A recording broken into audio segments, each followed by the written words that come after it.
Bob Sadino atau kerap kali atau terkenalnya dengan panggilan Om Bob, lahir di Lampung pada 9 Maret 1933 dan wafat pada 19 Januari 2015 yang lalu. Ia selalu mengenakan kemeja lengan pendek dan juga celana pendek di berbagai acara ketika ia diundang menjadi narasumbernya, seperti halnya seminar, acara motivasi, dan masih banyak lainnya. Ia adalah anak bungsu dari 5 bersaudara dan sewaktu ia berumur 19 tahun, ia mewarisi seluruh kekayaan dari orang tuanya. Karena pada waktu itu saudaranya yang pertama hingga yang keempat sudah bisa dibilang hidup mapan. Makanya ia yang menerima seluruh kekayaan dari orang tuanya tersebut.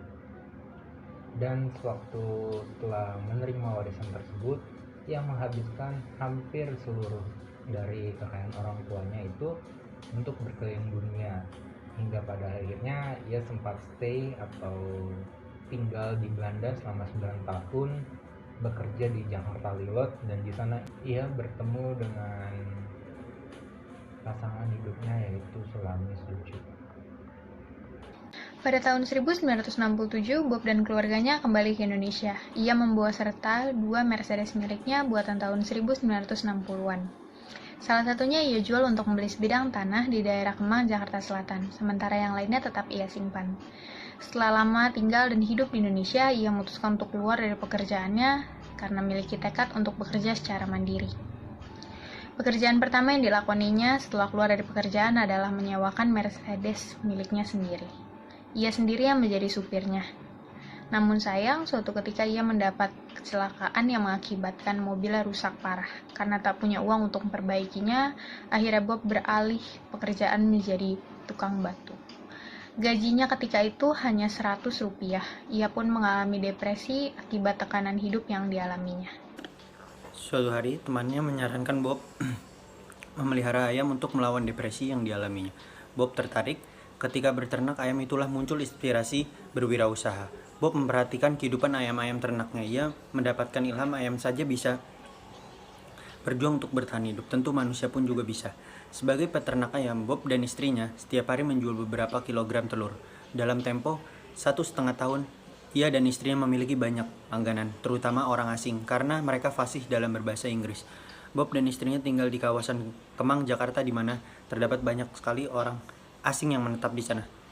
Bisnis pasar swalayan Bob berkembang pesat, merambah ke agribisnis, khususnya hortikultura, mengelola kebun-kebun sayur untuk konsumsi orang-orang asing di Indonesia. Karena itu ia juga menjalin kerjasama dengan para petani di beberapa daerah. Bob percaya bahwa setiap langkah sukses selalu diawali dengan kegagalan demi kegagalan. Perjalanan wirausaha tidak semulus yang dia kira. Baginya, uang bukanlah nomor 1. Yang penting kemauan, komitmen, berani mencari dan menangkap peluang. Di saat melakukan sesuatu, pemikiran seseorang berkembang. Rencana tidak harus selalu baku dan kaku. Yang ada pada dirinya seseorang adalah perkembangan dari apa yang telah ia lakukan. Kelemahan banyak orang terlalu banyak mikir untuk membuat rencana sehingga ia tidak segera melangkah. Yang paling penting adalah tindakan, kata Bob.